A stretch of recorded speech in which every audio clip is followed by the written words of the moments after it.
वे सब कलयुग में समुत्पन्न हुओं के साथ ही हैं और उस समय की विशेषता से रहित ही हैं। उनके इत्रों में यहाँ पर सप्तऋषिगण धर्म को कहते हैं। वह धर्म वर्णों और आश्रमों से आचार से युक्त वैदिक तथा स्मृतियों के द्वारा प्रतिपादित 2 प्रकार का है।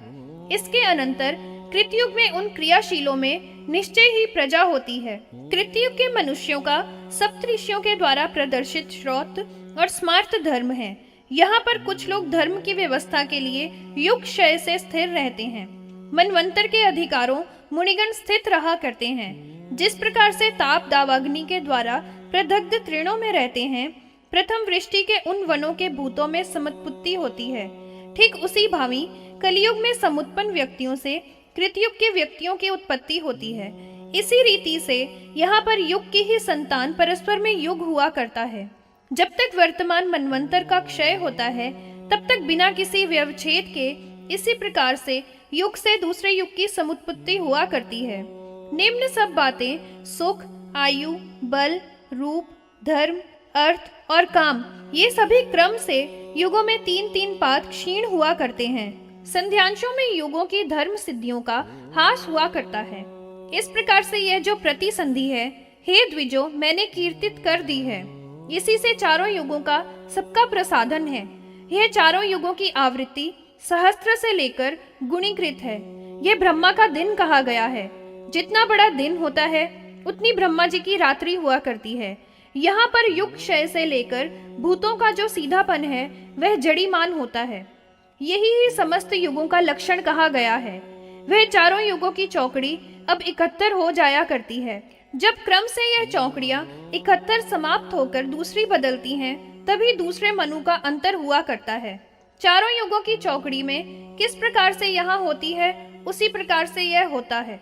उसी भांति अन्यों में होता है और फिर उसी के समान यथाक्रम से हुआ करता है। उसी प्रकार से प्रत्येक सर्ग में भेद उत्पन्न हुआ करते हैं। ये 35 परिमित ही हैं और न इनसे कम है और न अधिक होते हैं, ऐसा ही बताया गया है। उसी रीति से कल्प युगों के साथ लक्षणों के होते हैं। समस्त मनवंतर का यह ही लक्षण होता है।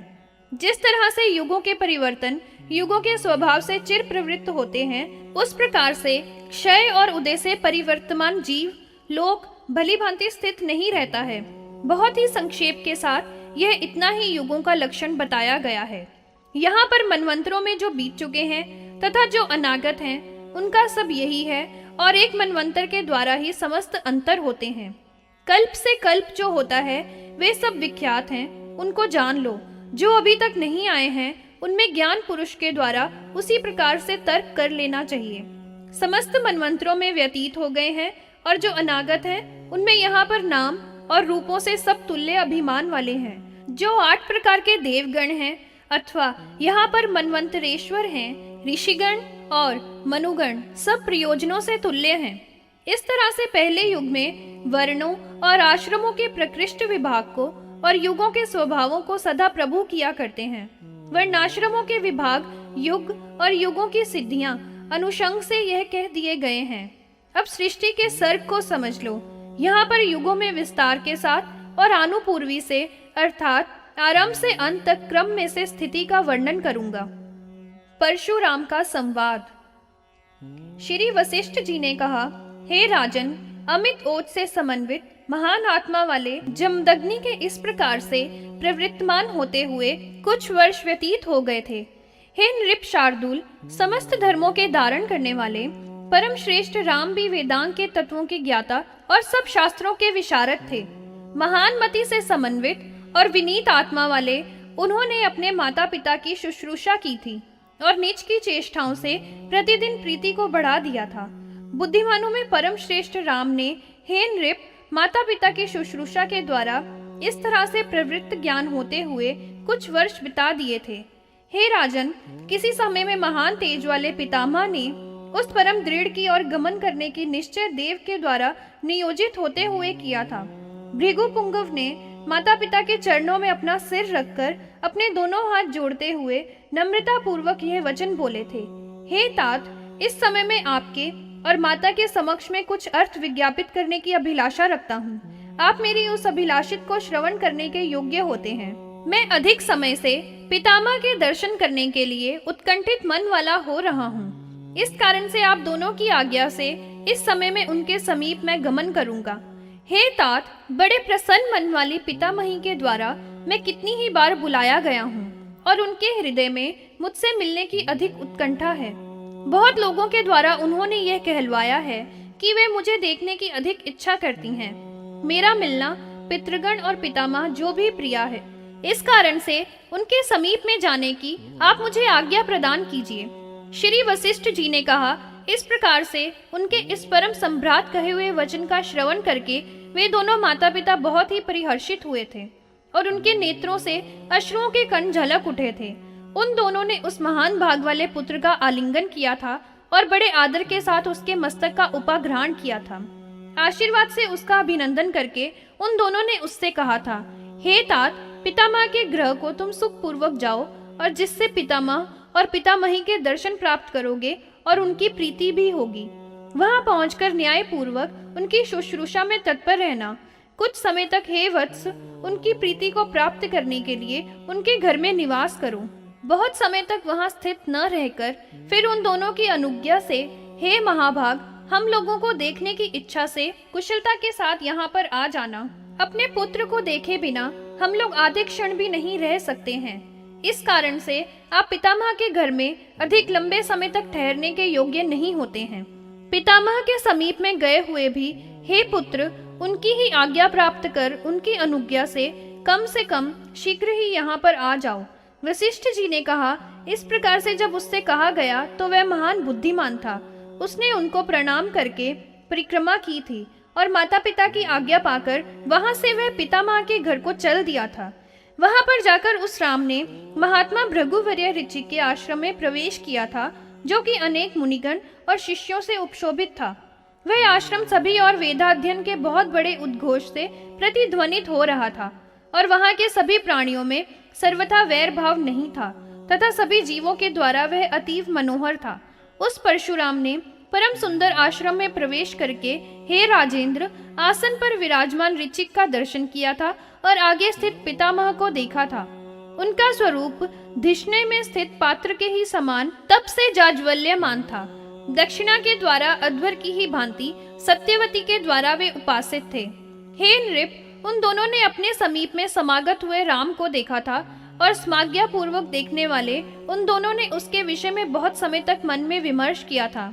यह तपश्चर्या के राशि के ही सदृश कौन है, जो कि सभी लक्षणों से पूजित है तो यह बालक, परंतु गंभीरता और विनय से युक्त बहुत बलवान प्रतीत होता है। उन दोनों के हृदय में बहुत कौतूहल हो रहा था और वे हर्ष के साथ यही मन में चिंतन कर रहे थे कि राम परम विनीत भाव से समन्वित होते हुए धीरे से उनके समीप में पहुंच गए थे।